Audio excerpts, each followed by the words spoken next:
విషయాన్ని నేను జ్ఞాపకం చేస్తున్నా. చీకటిలో నడుచు జనులు గొప్ప వెలుగును చూచుచున్నారు.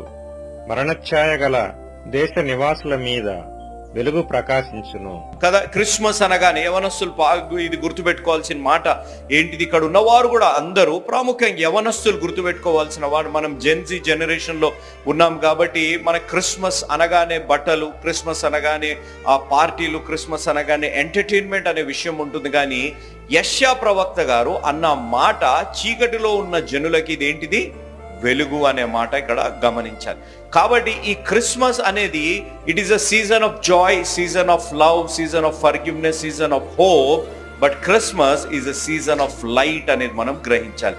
మనము క్రిస్మస్ అనేది వెలుగుకి సాదృశ్యంగా ఉంది కదా.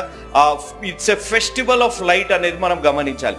చాలా మంది ఒప్పుకోరు, ఎందుకంటే ఆ ఫెస్టివల్ ఆఫ్ లైట్ అంటే ఈ లోకంలో దేని గురించి అంటుంటాం మనం, ఫెస్టివల్